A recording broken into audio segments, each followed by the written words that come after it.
Venga, habíamos dicho que hervíamos la pasta y nos faltaba ¿cuánto tiempo? Pues el tiempo necesario. Normalmente el fabricante nos va a indicar, y es una buena manera de saberlo, cada fabricante por el tipo de agua, por el tipo de trigo, va a necesitar un tiempo u otro y, y en principio en el estuche, en el paquete, nos va a indicar el tiempo de cocción. Por tanto, siempre va a depender de el tipo de pasta y el tipo de fabricante, lo que nos indique el fabricante. Una vez la tengo hirviendo, cuento el tiempo desde que arranca el hervor otra vez, 8 minutos, 6, lo que sea, y llega el momento de colar. Siempre os digo una cosa, cuando trabajáis con pasta, con gran cantidad de pasta, tenéis que, tenéis que ser muy previsores. Es bastante normal que os pongáis a hervir pasta y luego llegue el momento de escurrirla, de sacarla de ese agua y la pica está ocupada, no tenéis el utensilio adecuado, el colador adecuado. Eh, por tanto, cuando trabajéis con pasta, con gran cantidad, sed previsores. Saber que necesitáis la pica para escurrir o a ver cómo lo vais a hacer. Tener planificado cómo va a ser el momento de escurrir la pasta. ¿Por qué? Porque la pasta, uno de los defectos que tiene es la sobrecocción. Igual que el arroz, la pasta, si se pasa de cocción, no vale nada, no es buena. Se dice que está pasada y en principio a la mayoría de la gente no nos gusta la pasta que esté blanda. Nos gusta que esté con una característica que todos conocéis. ¿Cuál es? Al dente. Al dente. Al dente es una manera de denominar una pasta bien cocida, una pasta que esté, que tenga resistencia al mordisco, que tenga un poco de resistencia. La manera de saber que está al dente es cuando yo muerdo y en su interior hay una pequeña alma blanca, un pequeño punto blanco, conforme no ha llegado todavía el agua a esa zona, ¿eh? Pero está casi cocida. Este sería al dente. Pasado el tiempo de cocción, escurro y puedo hacer varias cosas. Lo más adecuado que hacer con la pasta sería cocinarla y comerla. Sería lo más adecuado. Sacarla de su agua de cocción y mezclarla con la salsa caliente, saltearla un poquito y comer. Sería lo más adecuado de todo. Dicho esto, ¿puedo hacer la pasta, puedo hervirla de mise en place un rato antes? Evidentemente que sí, estoy haciendo una pasta neutra y la puedo enfriar para mezclarla después con la salsa. Esto es básico para restaurantes, por ejemplo. Yo puedo tener una pasta cocida y a la hora del servicio la puedo mezclar cada vez que me pidan un plato de sal, un plato de pasta. Sí, pero la pasta ya la tengo cocida, no la tengo que hacer al momento. ¿Qué precauciones debo tener cuando hago pasta de mise en place? Cuando la hago con una cierta antelación. Que cuando la escurro la debo enfriar para que se corte la cocción. Una vez he decidido que la tengo que enfriar, puedo hacerlo de dos maneras. La manera más adecuada sería escurrir la pasta y directamente estirarla en unas bandejas, sobre la mesa bien tapada con film para que no se contamine, pero estirarla bien para que sea la temperatura ambiente, el frío, la que la enfríe, sin pasar por agua, porque eso va a hacer que conserve todo el almidón, que va a hacer que luego se pegue la pasta a cada macarrón, a cada pajarita, a cada fusilli, ¿sí? Por tanto, lo ideal sería escurrir y sin pasar agua fría, estirar la pasta y aceitarla, ¿vale? Para evitar que se pegue. Esta sería la manera más adecuada. Pero ¿qué ocurre? Cuando yo trabajo con mucha pasta, imaginaros que trabajo con 5 kilos de pasta, si me dobla el volumen, voy a obtener 10 kilos de pasta. Imaginaros 10 kilos de pasta, la cantidad de superficie que necesitan para que se enfríen por sí solos. ¿Se entiende? De manera Sí. que la única opción que tengo es enfriar. Enfriar con el agua necesaria para cortar la cocción. Tampoco la inundéis en agua. Lo que no es correcto sería coger macarrones hervidos e inundarlos de agua. Simplemente el agua que necesiten para cortar la cocción. Tendría que conseguir, sería ideal que consiguiera un equilibrio para que quedaran secos, que no quedaran mojados, ¿se entiende? Entonces ya los puedo poner en una gastro y añadirles un poquito de aceite, eso sí, siempre para que no se peguen los unos con los otros. ¿Sí? ¿Se entiende? Sí. Chicos. Sí. Sí. Vale. ¿Habréis oído alguna vez que echamos aceite en el agua durante la cocción? Sí. ¿Sí? Sí. Sí. En principio no sería necesario, ¿eh? Dijimos que no es necesario porque eso es tirar arroz. Si yo hago todos estos pasos que he dicho antes, agua abundante, hirviendo, remuevo, no es necesario que ponga aceite. El aceite sí que es necesario que se lo ponga una vez ya está cocida la pasta y escurrida. ¿Sí? ¿De acuerdo? Vale, ahora en el PDF que tenéis abierto, tenéis cocciones específicas para pasta.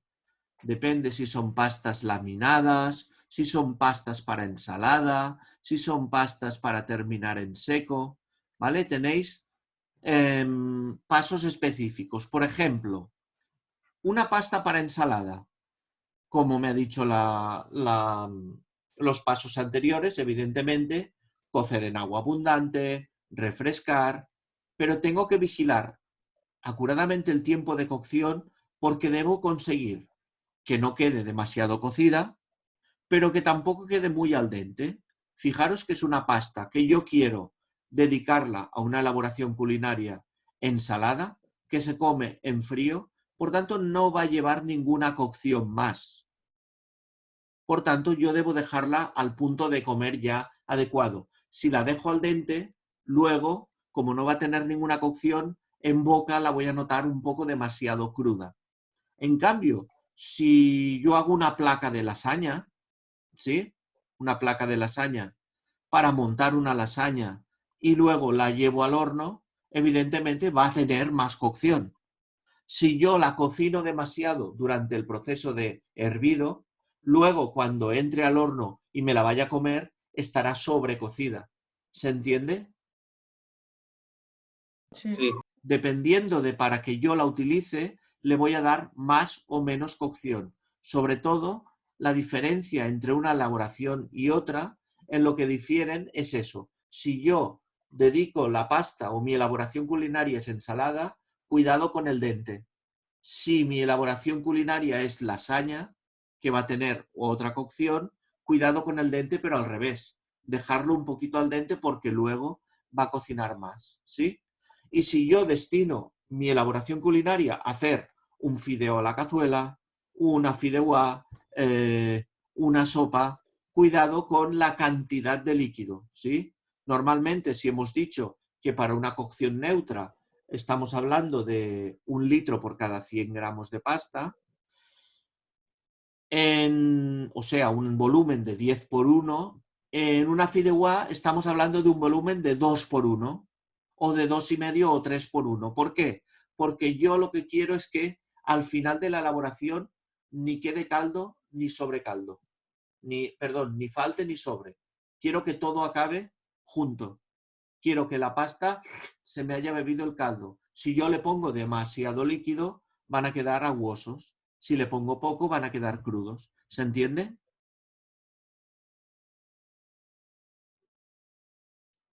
Sí, sí. ¿Hola?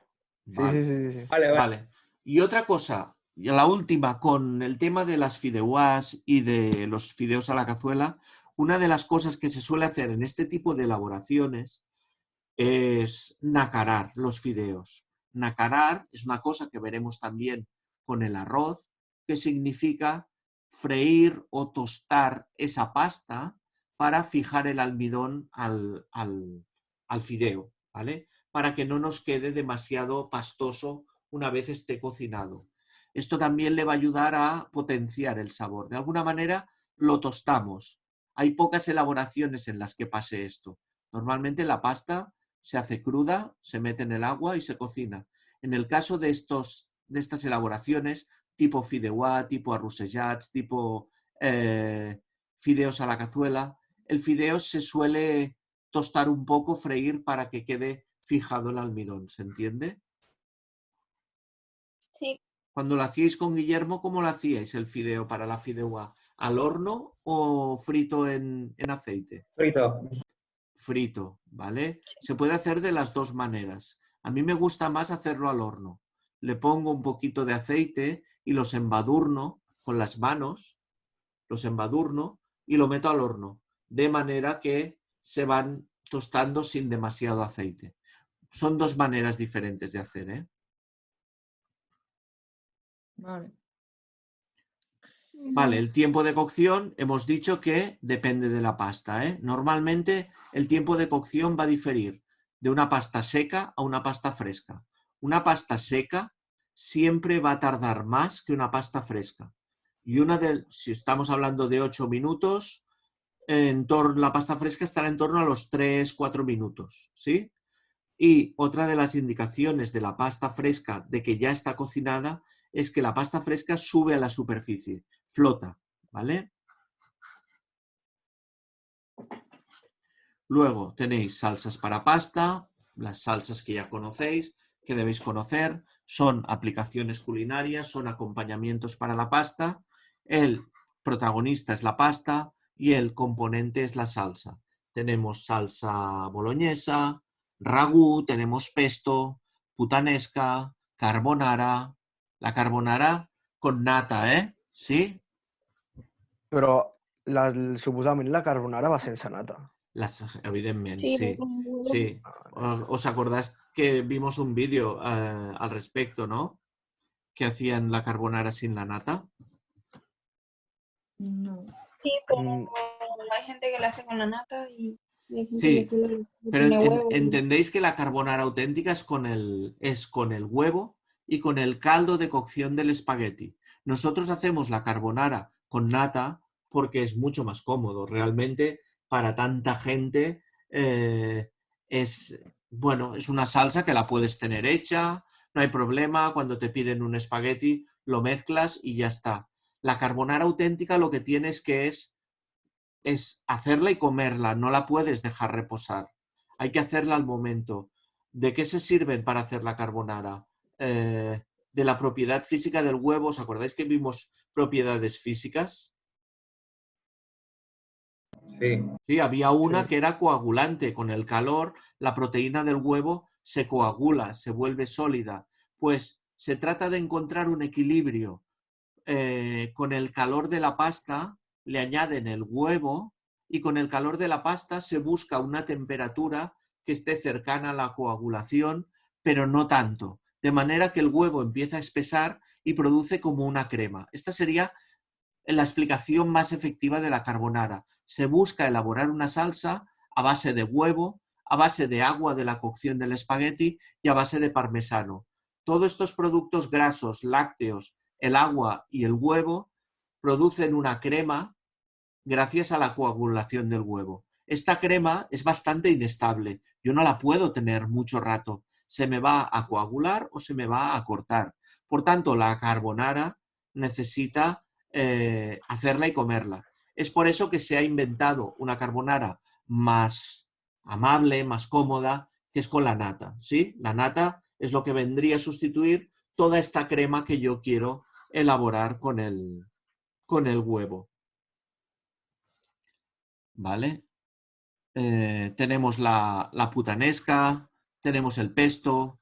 Si os digo pesto, ¿con qué lo asociamos? Albahaca. Piñones, Albahaca, piñones, parmesano, sí, pecorino, algún queso así fuerte, ¿vale? ¿Sí? Luego tenemos otras preparaciones para acabar ya la pasta, que tenemos los ñoquis. ¿Con qué los asociamos los ñoquis? Patata. Patata. Patata, ¿eh? Es una elaboración a base de harina, huevo y patata. En este caso no se utiliza agua y será la patata la que aporte la humedad que yo necesito para ligar la harina y el huevo. ¿Sí? Tenemos el cuscús también. El cuscús se elabora a partir de la sémola de trigo duro, lo mismo que la pasta seca. Lo único que el cuscús en toda la zona del Magreb, en toda la zona del norte de África, el cuscús auténtico se hace en cuscusera, que es este aparato que vemos aquí, que es un aparato que tiene dos ollas, la de arriba tiene agujeros, se dispone el cuscús encima y por debajo se hace un caldo rico, con carnes, con verduras, y el vapor va a ser el que cocine el cuscús durante unas horas. Luego ya se mezcla el cuscús con las carnes, con las verduras que haya producido ese caldo. Nosotros, como este proceso es bastante laborioso y largo, tenemos el cuscús express, que simplemente hay que mezclarlo con agua o caldo caliente. ¿Sí? Otra elaboración con trigo, con harina de trigo, ya no es una pasta, pero bueno, vendría a ser una pasta al uso, sería la pasta filo. ¿La habéis oído hablar de ella? ¿No? ¿No habéis trabajado con ella? Son como, Sí. son como Hojaldre, unas... Bueno, De la- el resultado sería como un hojaldre. Es una pasta que va enrollada en unos rollos, es muy frágil, es una pasta muy fina, muy fina, muy fina, que se seca enseguida. Yo tengo que trabajar rápido con ella. ¿Qué ventajas tiene o qué me aporta? Me aporta elaboraciones que quieren asemejarse al hojaldre en su acabado, pero muy crujientes, muy livianas, muy, muy crack, ¿sí? Se acaba en el horno, se puede acabar frito. Normalmente se usa para hacer cigarrillos, rellenos, bolsitas, triángulos, ¿sí? Para encerrar un relleno. Sería la pasta filo, de origen griego. Y luego tenemos otra, que es la pasta brick. Esta es un poco diferente, no deja de ser también una oblea, con la que se elaboran también rellenos, y se puede freír y acabar al horno. Lo que pasa es que estas son un poco más elásticas, son un poco más fáciles de trabajar. La pasta brick. Y por último, una masa de todas las masas que tenemos orientales, es la masa wonton. ¿Sí? Hay un montón de tipos de masas elaboradas con trigo y esta es una de ellas, la masa wonton, que es muy adecuada pues, para hacer raviolis o para hacer el dim sum o cosas de estas que se puede hervir o se puede freír. La masa wonton, ¿sí? Queda crujiente en el exterior si la frío. Esto sería el tema de las pastas. ¿Ha quedado claro? Sí. ¿Sí? Sí. ¿Algo más? ¿Alguna pregunta? No. Oh, qué lástima. Pensaba que tendríais alguna pregunta. Bueno, la pasta filo esa, como se elabora igual también. La pasta filo viene ya hecha, ¿eh? La podemos elaborar en casa también, No, o es no, muy no, difícil. no, es muy difícil. Tienes que comprarla, ¿eh? Ah, vale. Tienes que comprarla porque hacerla es muy complicado.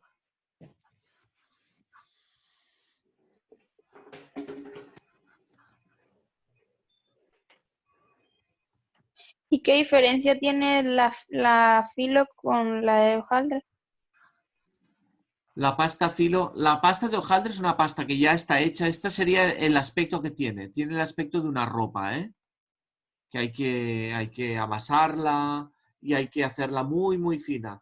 Pero si la compras hecha, ya vienen unos rollos. La diferencia está en que el hojaldre es una pasta que lleva la grasa por en medio y a fuerza de plegarla, luego cuando la meto en el horno es cuando la grasa va a hervir entre capa y capa y es la que se va a separar, va a hacer el efecto de hojaldre. Y el hojaldre, es que ponemos capa de filo, pintamos con mantequilla, ponemos capa de filo, pintamos con mantequilla, más capa de filo y ya enrollamos. Y esa mantequilla entre cada capa va a ser la que va a hacer el crujiente, el horneado. ¿Vale? Ah, vale. Este sería el formato en que la vamos a encontrar, con estos rollos así, enrollada, y luego cuando la vamos a trabajar la estiramos y tenemos que ser muy, muy cuidadosos porque se seca enseguida, hay que trabajar rápido con ella, ¿eh? Esta forma parte de los baklavas también, todas estas elaboraciones árabes. ¿Os conocéis estas pastas que son tan dulces de pistacho? Sí. ¿Sí? ¿Os suena? pues también es un tipo de hoja así, ¿eh? En cambio, la masa brick, a ver si la veis. ¿Quién escribe?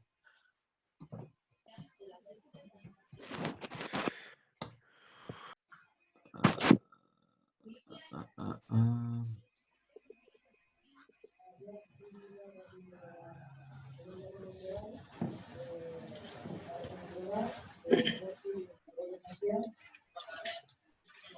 Des d'avui, les empreses han de proporcionar als seus treballadors aquest document que justifica els seus desplaçaments.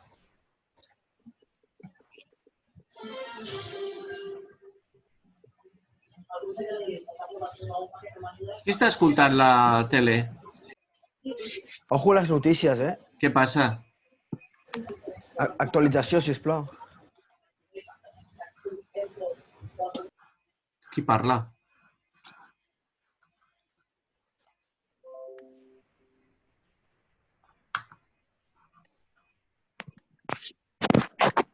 Hola? Hola. ¿Quién está hablando? Roger, ¿no? Sí, era jo, sí. ¿Y qué pasa? Ah, no sé, jo no, les notícies no sóc jo, però si algú vol actualitzar el que està passant, que ho actualitzi. Ah, que Ho pesats estic que sou. escoltant. Que pesats que sou, eh? Vinga, oblideu-vos un rato del coronavirus y todo això. Venga, vamos con el arroz, ¿vale? ¿Alguna pregunta? No. Ha quedado No. claro, ¿eh? Lo de la pasta. Sí. Un poco jaleoso, pero bueno. Os compartiré el enlace para los vídeos de pasta que tengo seleccionados, por si alguien quiere ver el de la carbonara, ¿eh? Vale. Vale.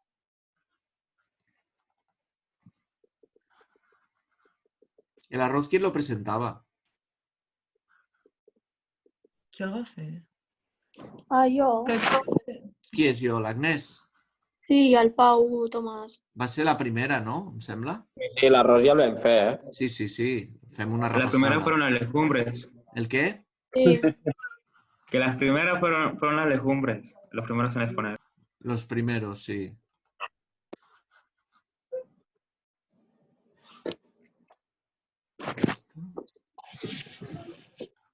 Vale, vamos a ir al final, porque es lo que más me interesa del arroz, que quiero que os quede claro.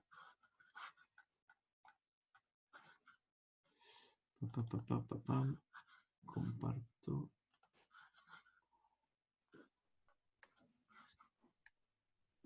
Ai, nens, que cansat que estic. Això de les classes així és un rotllo, eh? Ja.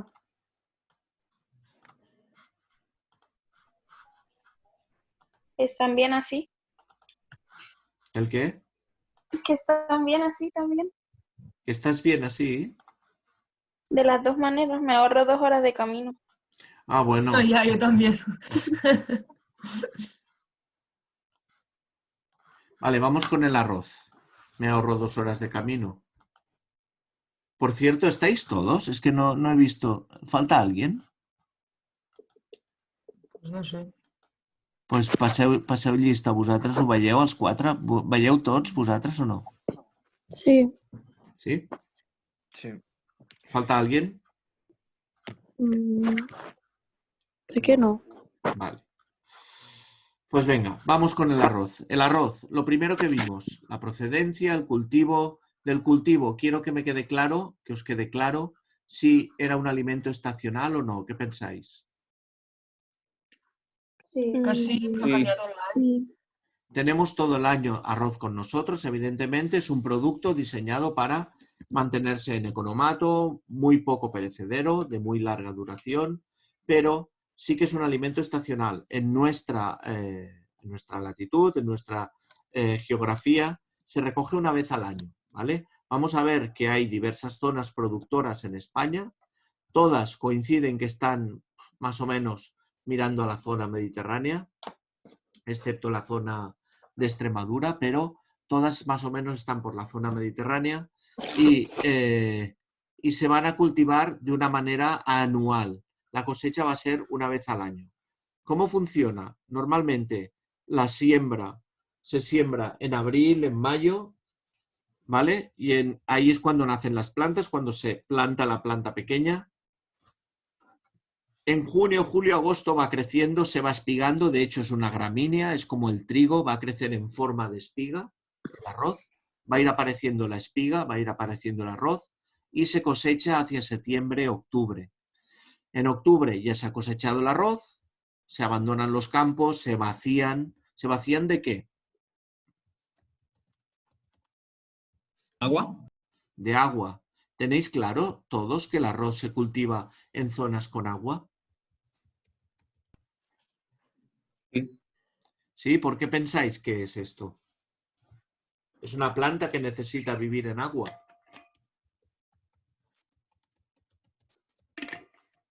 També li dona molt al sol, no sé.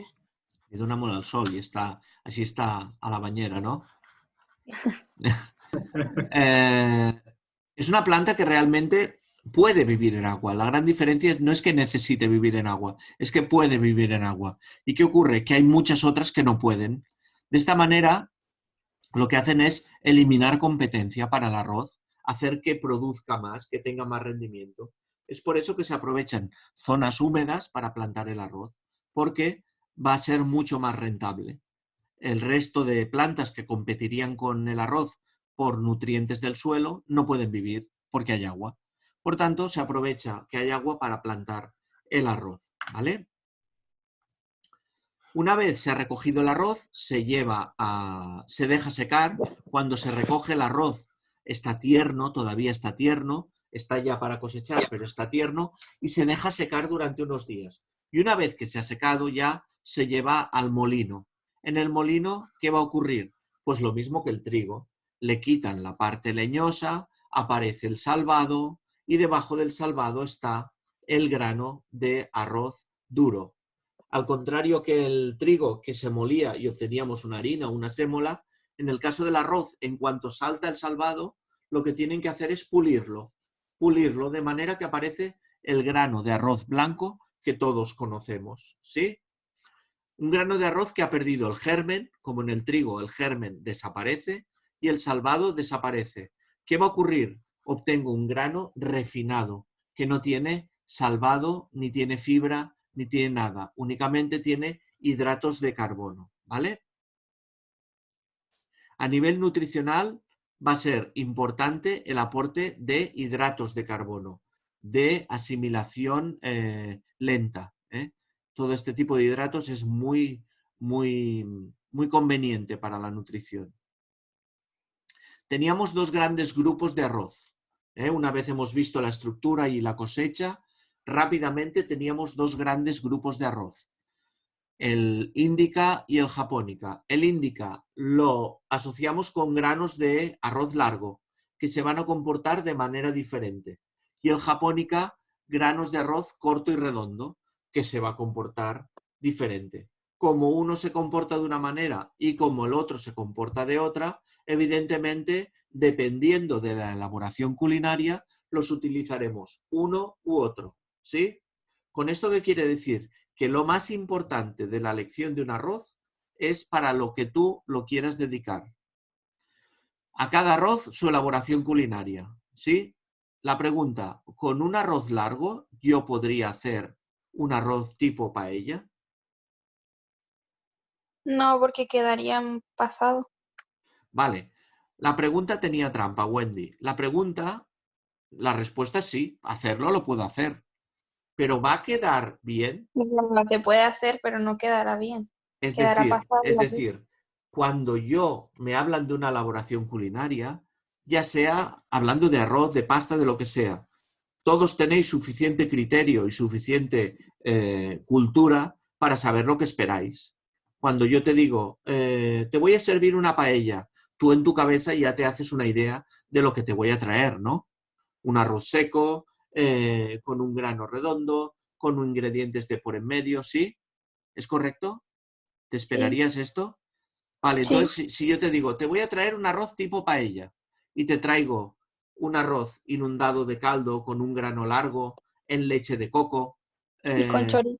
y con chorizo, ¿qué me vas a decir? Oiga, esto no es una paella, ¿sí? Por tanto, empezamos por aquí. A cada elaboración culinaria, su tipo de arroz. A partir de aquí, sabemos cómo se comporta un arroz de grano largo, variedad índica. Los granos quedan sueltos, queda mucho más gelatinoso al mordiente del diente, apropiado para salteados, para guarnición, para hervir en blanco. En cambio, el Japónica, que son granos redondos, tiene mayor pegojosidad entre granos, aporta mayor cremosidad y lo que es más importante, como vehículo de sabor, va a funcionar mucho mejor el Japónica que el Índica. El Índica no absorberá tanto sabor como el Japónica. Por tanto, el Japónica, granos redondos, granos cortos, los voy a dedicar más a este tipo de arroz en los cuales yo quiero transportar el sabor. Una paella, un arroz caldoso, un risotto, ¿se entiende? ¿Sí? Sí, sí. Japónica, sabor, paella. Índica, salteado, no transporta tan bien el sabor. ¿De acuerdo?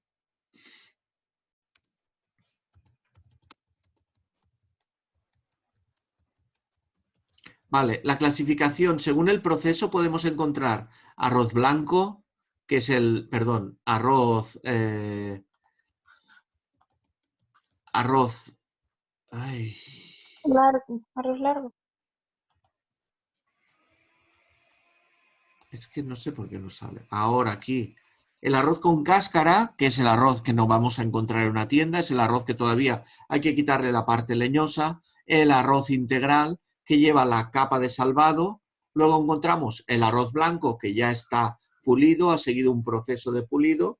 Y luego ya encontraríamos otro tipo, que es el vaporizado. Esto es un arroz que sí que lo podemos encontrar en las tiendas. En Estados Unidos mucho arroz se procesa de esta manera. Es una manera, se utiliza sobre todo arroz largo para hacer el vaporizado.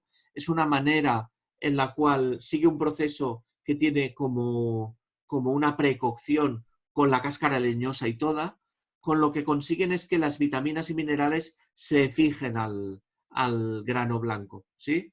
Pero como transportador de sabor no funciona nada bien. No es un arroz que transporte muy bien el sabor. En cambio, como ventaja es que no se pasa, ¿sí? Que conozcáis que hay estos 4 tipos dependiendo del proceso. Voy rapidito, ¿eh? Zonas productoras de España que debéis conocer son 3 con denominación de origen. La primera de todas, Valencia, arroz de Valencia. Otra de ellas es arroz calasparra, de Murcia, denominación de origen también. Y otra de ellas, arroz del Delta del Ebro. El Delta del Ebro es una zona productora de Cataluña muy grande, con mucha producción y que tiene denominación de origen, ¿de acuerdo? Otra de las zonas productoras de Cataluña, pequeñita, con una producción muy baja, pero de gran calidad, está en el Empordà, por la zona de la costa, en Pals, ¿conocéis? La zona de Pals. No. Vale, pues es una zona de Cataluña, hacia el Empordà, que también producen arroz, de gran calidad, ¿eh? Vale, vamos a ver las variedades que debéis conocer. Nos quedan 3 minutitos, vemos las variedades antes de que se corte y hablamos ya de los tipos de arroz, que es lo que me interesa, ¿eh? Volved, cuando se corte, chicos. Tenemos el Senia, el Bahía y el Bomba. Estos 3 arroces son de grano japónica, de grano redondo, por tanto son los más adecuados para hacer arroces tipo caldoso, tipo paella, ¿sí? Senia y Bahía, para mí, son los mejores, son las 2 variedades mejor que hay. Siempre van juntas, se parecen tanto que la administración permite que se vendan mezclados, Senia y Bahía. ¿Qué ocurre? Que como transportador de sabor son lo mejor que hay, son lo más bueno, pero la cocción es delicada. Uno de los defectos de cocción del arroz, ya lo sabéis, es el empastado. Se puede reventar el arroz si me paso de cocción, ¿sí? Por Sí. tanto, Senia Bahía, delicados. Hay que tenerle cogido mucho el punto al arroz. En cambio, Bomba no es tan buen transportador de sabor, aumenta mucho su tamaño durante la cocción, pero me permite un poquito más de margen. No se pasa con tanta facilidad. Por tanto, si a mí me dijeran, tiene usted que hacer un arroz para 10 personas, escogería Xenia Bahía. Si me dijeran, tiene que hacer un arroz para 100 personas, pues escogería Bomba, porque es una manera de asegurarte un poquito más que te va a quedar bien cocinado el arroz. ¿Sí? Luego tenemos variedades italianas para la elaboración clásica italiana, que es el risotto. Son variedades como Carnaroli, Vialone o Arborio, que me van a soltar mucho almidón. La característica de este grano de arroz, junto con la técnica del risotto, que la veremos después, va a proporcionar que me quede un arroz cremoso. Es que es el objetivo que tengo yo con un risotto, ¿de acuerdo? Y luego tenemos las variedades largas que debéis conocer, el arroz jazmín, el arroz basmati, el arroz thai, son arroces muy aromáticos. Estos son ya de la variedad índica, arroces largos que son más indicados para saltear, como guarnición, para curries, para todo este tipo de elaboraciones, ¿de acuerdo? Nos vemos en un minuto, os comparto esto y acabamos, chicos. Vale. Vale. Venga, hasta ahora.